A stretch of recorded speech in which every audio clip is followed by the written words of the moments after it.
Bismillahirrahmanirrahim. Assalamualaikum warahmatullahi wabarakatuh. Yang terhormat Ibu Faridatun Nikmah MPD selaku dosen pengampu mata kuliah Sejarah Peradaban Islam serta teman-teman sekalian yang dirahmati Allah.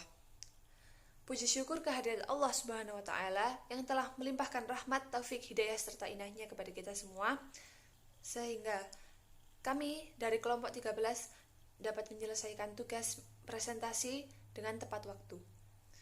Salawat serta salam tetap terlimpah curahkan kepada junjungan kita Nabi besar Muhammad Sallallahu Alaihi Wasallam yang telah membawa kita dari zaman kegelapan menuju zaman Islamiyah yang terang benderang seperti yang kita rasakan pada saat ini. Baiklah, kami dari kelompok 13 akan mempresentasikan makalah kami yang berjudul Peradaban Islam Saat Ini. Kelompok kami terdiri dari 2 orang, yaitu yang pertama Saudari Imro'atus Solehah dan saya sendiri Fahimah Hurin Adila. Pada materi ini kami memiliki 2 rumusan masalah, yaitu yang pertama bagaimana idealitas Islam saat ini, dan yang kedua apa saja tantangan-tantangan yang dihadapi umat Islam pada saat ini. Baiklah, untuk yang pertama yaitu tentang idealitas Islam saat ini yang akan disampaikan oleh saya sendiri. Islam merupakan salah satu agama terbesar di dunia. Kebesaran agama tersebut membawa pada perubahan besar di berbagai kalangan. Tak terkecuali di Indonesia, banyak kebudayaan serta peradaban yang dibangun atas nama agama Islam. Terlebih di Indonesia, mayoritas penduduknya memeluk agama Islam. Maka, tidak mengherankan jika besarnya pemeluk Islam berdampak pada perubahan besar di dalamnya. Perlu disadari bahwa Islam bukanlah filsafat, sehingga aturan-aturan yang ada di dalamnya tidak bisa direnovasi sesuka hati manusia, karena dustur Islam itu telah ditetapkan oleh Sang Kholik dan tidak bisa direvisi dalam bentuk pikiran filosofis manusia. Karena Islam bukanlah filsafat, tentunya Islam juga bukan idealisme dan juga bukan materialisme.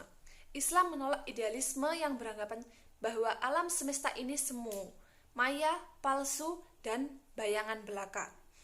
Tetapi Islam sependapat dengan idealisme yang beranggapan bahwa segala benda dan gejala adalah ciptaan dan produk.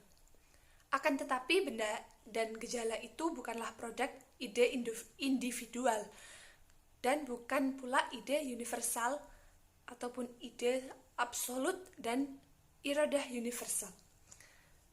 Karena ide-ide tersebut belum tentu identik dengan Tuhan, sedangkan yang dianggap Tuhan dalam konsep idealisme di sini bukan Tuhan menurut konsepsi Al-Quran dan keterangan manusia, akan tetapi Tuhan itu sendiri. Sejarah pun juga mencatat bahwa Islam telah berjaya dengan mengalami kemajuan selama bertahun-tahun, meskipun ternyata Islam juga menuai kemunduran pada masa selanjutnya. Akan tetapi kejayaan Islam di era kemundurannya pun masih berkembang di berbagai belahan dunia. Sebagaimana diketahui, pada awalnya Islam dipimpin langsung oleh Nabi Muhammad SAW, kemudian diteruskan oleh para sahabat-sahabatnya.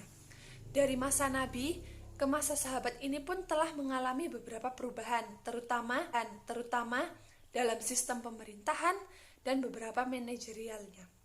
Hal tersebut yang dikenal dengan istilah masa Khulafa al-Rasyidin. Kemudian diteruskan dan dikenal dengan masa daulah, baik dari daulah Bani Umayyah maupun dari daulah Bani Abbasiyah. Hingga masa disintegrasi atau masa perpecahan, masih muncul 3 kerajaan besar seperti Syafawi, Mughal, dan India. Pasca masa disintegrasi, peradaban dan kemajuan Islam dianggap telah selesai. Akan tetapi perkembangan Islam tidak berhenti di situ. Salah satunya Islam yang terus berkembang di Indonesia menjadi bukti bahwa kejayaan Islam dan dasarnya tidak pernah pudar. Hal ini dibuktikan bahwa Islam merupakan agama mayoritas Indonesia hingga saat ini. Selain itu, tidak bisa dipungkiri bahwa kemerdekaan Indonesia tidak lepas dari peran masyarakat Muslim. Dari perjalanan panjang perkembangan Islam, dapat disimpulkan bahwa Islam menghasilkan peradaban. Tidak terkecuali peradaban Islam yang ada di Indonesia dengan pengaruh yang cukup besar bagi Indonesia dalam semua aspek kehidupan, baik pendidikan, organisasi, adat istiadat, seni, politik, maupun ekonomi yang sudah menyatu dalam kehidupan berupa kebudayaan. Kebangkitan Islam menggejala semenjak awal abad ke-19 di berbagai penjuru dunia Islam, dan di antara kritik yang kerap diungkapkan terhadap pengupayaan kebangkitan Islam adalah lemahnya koordinasi dan kerjasama antara berbagai tokoh dan kelompok yang berpartisipasi dalam bidang ini. Kritik tersebut misalnya terlihat jelas dalam kutipan dari Sardar yang telah saya jelaskan tadi. Dan berikut akan saya uraikan beberapa tema pokok yang mewarnai gelombang kebangkitan Islam sejak abad ke-19 dengan fokus pada bidang keagamaan, politik, ilmu pengetahuan, ekonomi, dan budaya populer. Yang pertama yaitu bidang keagamaan. Dalam bidang keagamaan terfokus pada 3 tema, yaitu yang pertama kembali kepada Al-Quran dan Al-Hadis, yang kedua yaitu menghidupkan kembali ijtihad, yang ketiga yaitu penegasan Islam sebagai sistem yang lengkap. Untuk penjelasannya dapat dibaca pada makalah kami. Yang kedua yaitu pada bidang politik. Pada bidang politik terdapat 3 tema pula, yaitu yang pertama umat Islam dalam bingkai negara bangsa. Yang kedua yaitu format pemerintahan, dan yang ketiga yaitu partisipasi masyarakat dalam demokrasi dan demokratisasi. Untuk penjelasannya dapat dilihat pada makalah kami. Untuk selanjutnya yaitu pada bidang ilmu pengetahuan dan pendidikan. Dalam ilmu pengetahuan dan pendidikan terdapat 3 tema pula, yaitu Islam dan sains menurut epistemologi integratif, yang kedua yaitu pembaruan pendidikan Islam, dan yang terakhir yaitu penelitian dan publikasi. Penjelasannya dapat dilihat di makalah kami. Selanjutnya yaitu pada bidang ekonomi. Pada bidang ekonomi terfokus pada 2 tema, yaitu ilmu ekonomi Islam dan lembaga keuangan Islam. Penjelasannya dapat dilihat pada makalah. Dan yang terakhir yaitu bidang Islam dalam budaya populer. Kebangkitan Islam di zaman modern ini juga mengambil wujud semakin populernya aneka aspek kebudayaan Islam. Misalnya dalam beberapa dekade belakangan ini menjadi saksi perkembangan musik Islami yang sangat pesat sekali dan terlepas dari berbagai perbedaan makna yang mungkin melekat pada istilah tersebut. Semua ini dengan gaya dan kekhasannya masing-masing telah turut memperkenalkan budaya Islam pada tataran budaya populer. Lalu ada pula para atlet muslim yang berkarir di bidang cabang olahraga turut juga meningkatkan popularitas Islam pada panggung dunia internasional. Seperti sejumlah 6 atlet muslim yang telah mempopulerkan Islam di seluruh dunia melalui pencapaian olahraga. Untuk tokoh-tokohnya dapat dilihat pada makalah kami. Mungkin sekian penjelasan dari saya. Untuk selanjutnya materi tentang tantangan peradaban Islam masa kini akan dijelaskan oleh rekan saya yaitu Saudari Imro'atus Solehah. Waktu dan tempat disilahkan. Di sini saya akan melanjutkan presentasi yang telah disampaikan oleh rekan saya yaitu Fahimah Hurin.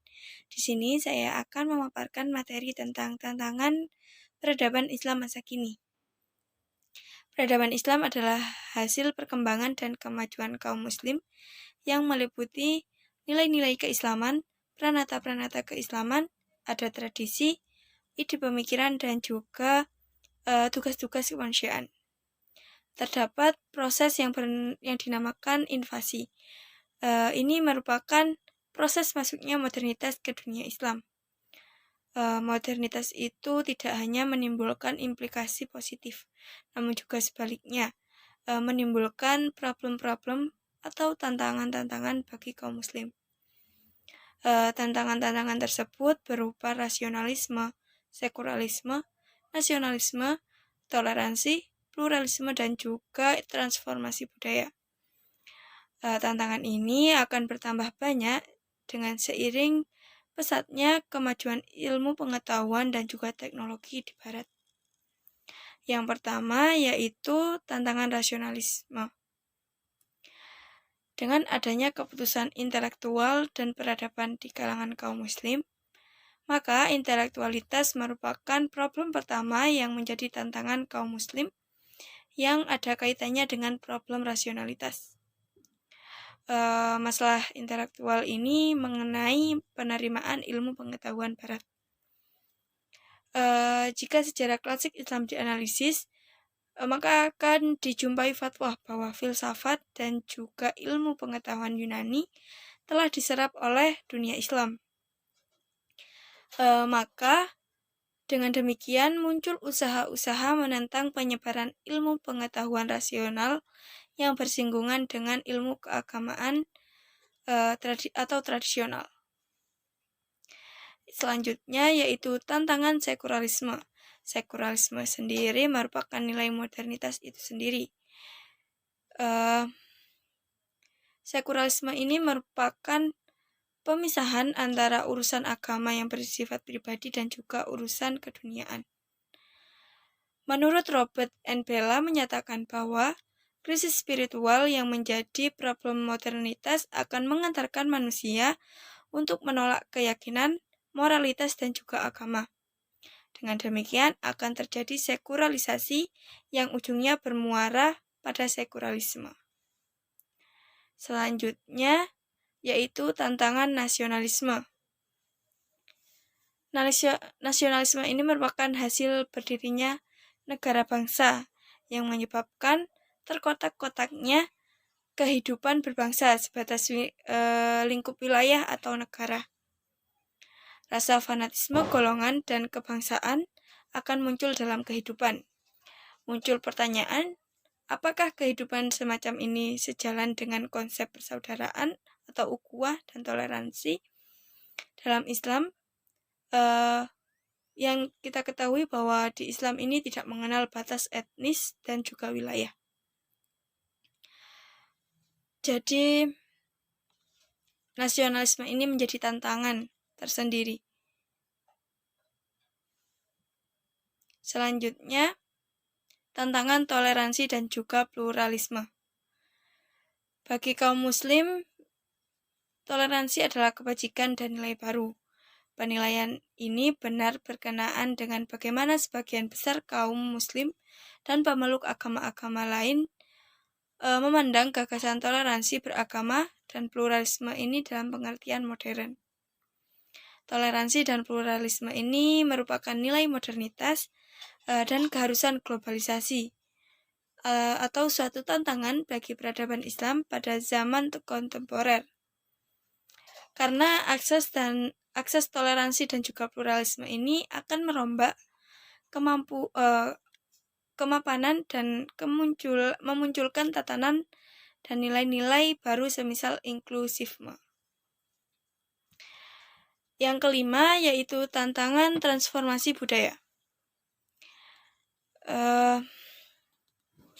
Tantangan selanjutnya ini pada masa kontemporer terhadap peradaban Islam lebih berupa transformasi budaya melalui kemajuan ilmu pengetahuan dan juga teknologi. Tanda-tanda ke arah itu jelas kelihatan, misalnya dalam proses globalisasi, informasi dan juga nilai-nilai melalui produk kemajuan teknologi informasi mutakhir. kemajuan teknologi seperti ini mendorong munculnya berbagai perubahan dan perkembangan nilai-nilai, norma-norma, dan juga gaya hidup bagi kaum muslim. Selanjutnya yaitu tantangan hukum Islam pada abad modern. Terdapat dua tantangan, yaitu tantangan internal dan juga tantangan eksternal. Tantangan internal ini ada beberapa faktor yang menjadi tantangan hukum Islam di abad modern. Yang pertama, hukum Islam bercampur baur dengan hukum adat setempat. Yang kedua, hukum Islam umumnya tidak berlaku pada negara yang mayoritas berpenduduk muslim. Yang ketiga, belum munculnya kader mujtahid yang serius. Selanjutnya, belum adanya kepercayaan kepada penegak hukum. Dunia Islam masih menganggap rendah hukum dan sarjana hukum Islam. Yang terakhir, bahasa hukum Islam atau kuno.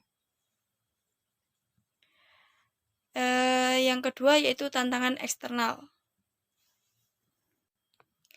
Ada sejumlah orientasi yang mengkritisi hukum Islam karena ketakutannya. Di antaranya orientasi yang memberikan kritikan itu adalah yang pertama N.J. Coulson. Dalam bukunya A History of Islamic Law, Coulson mengatakan eksposisi klasik menggambarkan puncak suatu proses di mana istilah spesifik hukum diekspresikan sebagai kehendak Tuhan yang tidak dibatalkan. Sebagai kebalikan dan sistem-sistem hukum yang didasarkan pada akal manusia. Hukum Tuhan semacam ini memiliki dua karakteristik khusus yang utama. Pertama, ia merupakan sistem kekal dan abadi yang tidak mudah dimodifikasi dengan berbagai otoritas legislatif. Yang kedua yaitu karena berbagai perbedaan orang yang membentuk dunia Islam. Seolah-olah ia mengatakan bahwa hukum Islam tidak dapat dijadikan dasar hukum untuk mengatur atau mengontrol masyarakat. Selanjutnya yaitu Kerr. Menurut Kerr, hukum Islam bersifat idealitas dan terhindar dari positisme. Dengan gamblang ia menyatakan kepentingan bangkit kembali orang-orang Islam modern dalam teori klasik telah tentang khalifah dan usaha-usaha untuk menemukan di dalamnya dasar-dasar bagi lembaga-lembaga demokrasi atau progresif. Selanjutnya John Sampson. Dalam bukunya Encountering Islamic Law, sebagaimana dikutip oleh Rif'iyal Ka'bah menyatakan, hukum Islam telah dihadirkan dalam kesarjanaan Anglo-Amerika sebagai sebuah sistem hukum yang tidak sempurna secara mendasar. Bidang kritik telah berubah dari mempertahankan pemerintah kolonial selama masa imperialisme kepada dakwaan kontemporer atas hak-hak asasi manusia, demokrasi, dan juga pluralisme. Permasalahan sekarang bagi peneliti Islam tidak hanya mengkaji ulang kajian Barat terhadap Islam, tetapi juga mengkaji Barat itu sendiri yang telah mendominasi peradaban dunia dan melahirkan berbagai masalah di dunia Islam. Pemaparan materi dari kelompok kami telah selesai. Selanjutnya akan dilakukan diskusi di Google Meet. Kurang lebihnya kami mohon maaf. Terima kasih banyak. Wassalamualaikum warahmatullahi wabarakatuh.